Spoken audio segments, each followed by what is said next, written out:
자, 계속해서 법률방송 홈페이지 통해서 들어온 고민 한번 또 보겠습니다. 화면으로 만나보시죠. 아들 일로 골치가 아프던 와중에 지인의 소개로 유명하다는 무속인을 찾아갔습니다. 아들의 일이 앞으로도 계속 안 풀릴 것 같다며 구술하자고 해 1,500만 원이나 주고 구술했어요. 하지만 아들 일은 여전히 잘 풀리지 않았고 화가 난 마음에 그 무속인을 찾아갔는데 그 무속인의 집 앞에 저랑 비슷한 상황에 처한 사람들이 많이 있더라고요. 무속인은 이미 그곳을 떠난 상황이었어요. 일부러 사기를 친 다음 도망을 간 것 같은데 이런 경우 무속인을 소개해준 지인에게 그 책임을 어느 정도 물을 수 없을까요? 라는 사연입니다. 아, 참 안타깝네요. 이런 경우 종종 있죠. 무속인의 말을 좀 이렇게 힘든 상황이기 때문에 철석같이 믿었는데 이렇다 하더라도 무속인에게 좀 책임을 묻기는 애매할 것 같기도 하고요. 이게 안 맞다고 해서 어떤가요? 무속인이 사기꾼이냐라는 거에 대한 상담도 굉장히 많이 들어옵니다. 네. 그런데 결국에는 그 무속인이 구체적으로 어떻게 말을 했느냐, 어떤 그 대가를 요구했느냐 이거에 따라 조금 달라지기는 하는데요. 많은 경우에 무속인들은 뭐 이런 일 때문에 조상신이 노했다. 조상신의 한을 풀어드리려면 이렇게 해야 된다. 그리고 이렇게 되면 앞으로 잘 풀릴 것이야 라고 이야기를 하지 네. 이 굿을 하면 몇 월 며칠 날 무슨 계약이 체결될 것이에요. 이렇게 말하지는 않습니다. 잘 피해가네요. 예. 예. 잘 피해 간다는 것도 있고 네. 사실 그게 이제 어떤 영적인 부분의 일이기 때문에 뭐 저도 뭐 무속을 뭐 신뢰한다기보다는 예. 이제 그런 일이기 때문에 그런 뭐 모두가 다 사기로 연결될 수 있는 것은 아니라고 말씀을 드리겠습니다. 다만 이 경우에도 어떤 무속인이 내가 이 조상신을 내가 데리고 있는데 이거 해주면 내가 이분을 내가 지시해가지고 지휘해가지고 어떻게 할 수 있어. 너 이렇게 안 하면 내가 아주 큰 화를 내릴 것이야. 이렇게 해버린다면 또 상대방도 이걸 믿게 된다면 그렇죠. 이 경우에는 사기죄에 해당할 수 있고 이를 인정한 판례도 있습니다. 아, 그렇군요. 이게 참 애매하군요. 네. 일단 1,500만 원을 들이신 건 굉장히 큰 돈인데 사실 도망가고 무속인은 이미 도망가고 없는 상황입니다.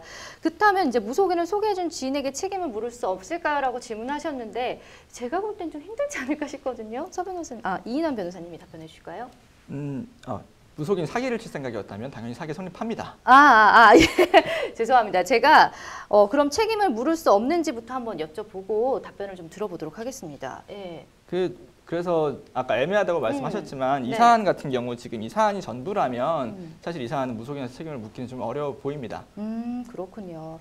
알겠습니다. 왜 요즘에 그러면은 무속인 아까 뭐 처벌할 수 있습니다라고 했지만 좀 구체적으로 한번 들어보겠습니다. 만약에 무속인이 실제 무속인이 아니었어요. 예를 들어서 좀 연기를 하고 좀 일부러 막 사기를 칠 생각으로 애초에 뭐 그랬다라면 처벌할 수가 있는지요? 네, 처벌이 가능할 것 같습니다. 타인을 기망하여 재물의 교부를 받거나 예. 재산상 이득을 취한 경우에 해당되기 때문에 형법 제347조의 사기죄, 10년 이하의 징역 또는 2천만 원 이하의 벌금으로 의율되어 처벌될 수가 있습니다. 예. 또한 이제 아까 거기 앞에 사람들이 많으셨다 그랬잖아요. 그러니까요. 피해자가. 예. 다수의 피해자이고 비슷한 시기에 1년에 이런 사기 목적으로 범행을 이어나갔다면은 이걸 포괄일죄로 보거든요. 이득액이 총 5억 이상이라면은 특정 범죄 가중처벌법에 의한 사기죄가 되기 때문에 이거는 일반 형법보다 훨씬 더 가중처벌이 돼서 3년 이상의 유기징역에 해당될 수 있는 범죄입니다. 그렇군요. 왜 옛날에나 요즘에나 막 드라마 같은 거 보면 누구를 좀 저주하기 위해서 막 이렇게 인형에 찌른다던가 바늘을 아니면 무속인을 또 찾아서 뭐 그런 저주를 내려달라고 하는 경우가 있어요. 간혹. 네네, 그런 경우에는 이제 자신에게 해를 끼치기 위해서 무속인을 찾았다라는 사실을 알게 됐을 때 모욕죄나 명예훼손죄 등으로 역으로 고소를 할 수가 있을까요? 네, 일단 모욕죄나 명예훼손죄에 대해서 간단히 말씀드리면 네. 타인을 공연히 모욕한 경우에는 모욕죄가 성립되고 사실 또는 허위 사실을 적시하여 공연히 타인의 명예를 훼손한 경우에는 명예훼손죄가 성립되는데요. 이는 모두 공연성 여부가 범죄의 중요한 구성 요건이 됩니다.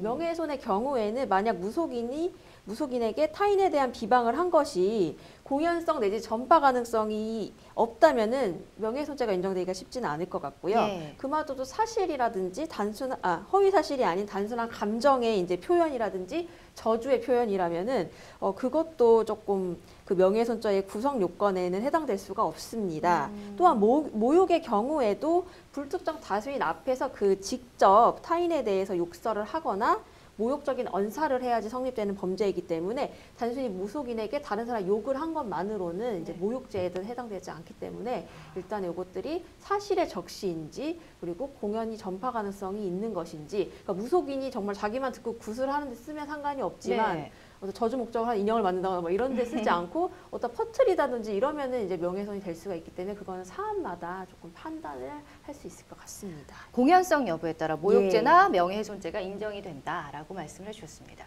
그럼 만약에요, 실제 무속인이 아니라 왜 이렇게 신내린 사람들 있잖아요, 신딸이라고 하나요? 그런 사람들이 대신 점을 봐줘도 문제가 될 수 있을지 궁금한데 이 변호사님, 예. 좀 애매한 부분이긴 그죠? 한데요. 예. 뭐 신내린 사람도 무속인에 해당은 되니까. 근데 그게 아니라 실제로 내가 신내린 사람이 아니라 이 사람을 내가 대리하고 있다. 내가 이 사람만큼 잘 소통할 수 있다라는 취지로 이야기를 하고 들어온 게 아니라 내가 그 사람이요라고 거짓말을 했다면 사기죄가 성립할 수 있을 것이고요. 근데 실제로 어느 정도의 효험이 있는 무속인이냐, 이거는 뭐 자격증이 있거나 그런 건 아니잖아요. 그래서 무속인의 어떤 등급 뭐 이런 걸 가지고 사기를 친다 할지라도 그게 실제로 어떤 기준이 있거나 입증할 수 있는 것이 아니라면 처벌 대상이 되긴 좀 어려울 것 같습니다. 그렇습니다. 이렇게 직업군에 딱 이렇게 등재되어 있는 게 아니기 때문에 또 애매한 상황이 있을 수 있을 네. 것 같아요. 일단은 그런 거는 미리 내가 피하는 수밖에 없습니다. 아무리 힘든 상황이 있어도 좀 무속인에게 기대기보다는 좀 저희 법률 상담과 함께하면서 슬기롭게 헤쳐나가셨으면 좋겠습니다.